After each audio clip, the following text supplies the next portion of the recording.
Welcome back to Bespoke Addict. Let's have another look at these spectacular 1960s George Cleverley I was so kindly gifted last week. When we look, I'm working outside because the light's so good. It's a bit noisy, there's people about. We're in the city centre here, but they've got a very, very cracked appearance. It looks utterly horrendous, really quite scary. But I need to show you what the reality is. Nothing like as bad as this appears. It's just all of this cracking is polish. It's not the leather. The leather's in beautiful condition, but it looks like it's full of gashes and splits. And beautiful, beautiful shoes, and they look frightful like this. And it just looks like, quite honestly, you know, they're so ravaged. It looks like they are not recoverable. Let me show you the other one. I've spent about 3 or 4 hours working, stripping the polish from these. And look at the skin. This one was just as bad.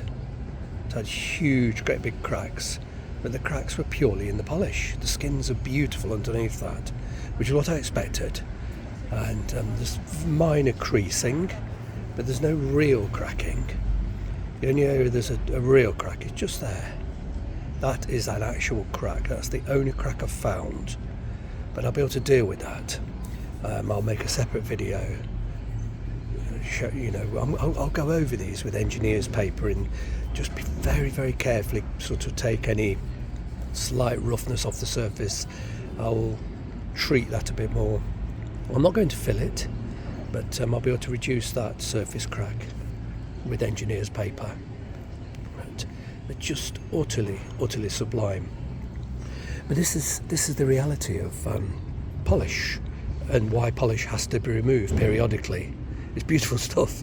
And those toe caps, look at that. You know, wow! It just looks glorious. But it's fragile and it's ancient, and the rest of the rest of the shoe has pretty much been polished here as much as it's been polished there, and of course when it moves it just shatters. It hasn't really broken around there. That's an area when you're polishing you can do a mirror shine there. You can't do a mirror shine here because it breaks. And you know, once the polish is cracked and you polish over that crack, it just gets worse and worse. And that is all that's wrong with these shoes. I really, really like them like this. I really was very tempted just to give them one more polish and wear them like this, but I just fear that the skins underneath are quite dehydrated. They're about 55-60 years old, and they've clearly never had the polish stripped off them. This has taken decades to build this level of polish. Even though I don't know, I really like it. I like the crinkled, cracked, crazed effect, and you know, I would definitely wear those. But I didn't want to risk the skins being so thirsty that the skins themselves did actually crack and tear. Now that I've got this one down to the back to the natural skin, I can nourish and feed that skin and repolish it. And I'll polish it. I'll get, you know, a mirror type of polish. But what I won't do is put the polish on so thick here that it crackles, you know, sort of shatters and cracks again. It's quite a lot of work, but on something this special, it's definitely worth it. I did a previous film showing all of the brogue holes being cleared out. So of course on this shoe, a lot of the brogue holes are pretty much lost. The larger holes are about 50% filled, and the small holes between the large holes are, well, they're gone. That pair there, I cleared out on camera last week, but the rest of the holes, look, they're all gone. Yeah, they just disappear. But these have got two tiny holes between the large ones, and so do they. They're just lost.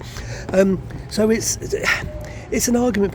Some people would say, look, you know, you've lost all the original patina, and I agree with that. Yes, it has lost the original patina, and I had said I was going to keep the toe caps polished and just strip around here, but it didn't prove to be possible.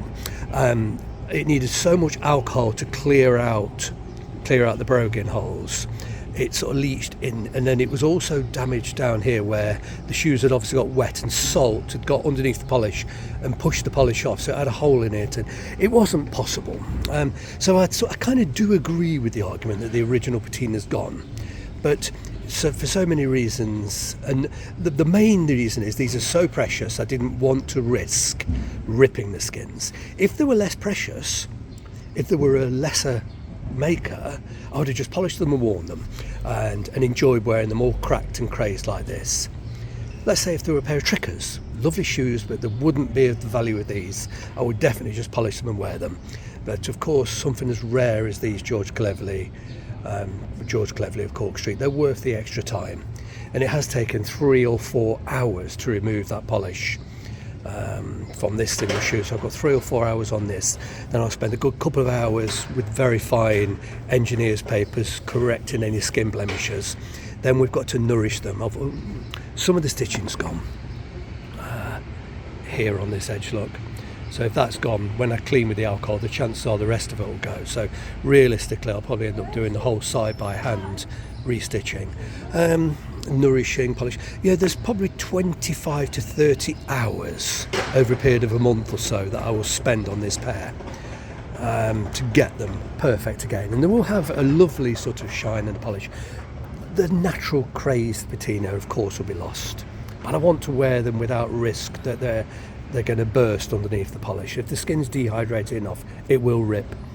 And this one looks like it's already ripped and torn, but it's not. It's purely polish. But couldn't be happy with this pair. They are just spectacular, and I'm extremely proud to own them, thankful to own them. It's just a real joy.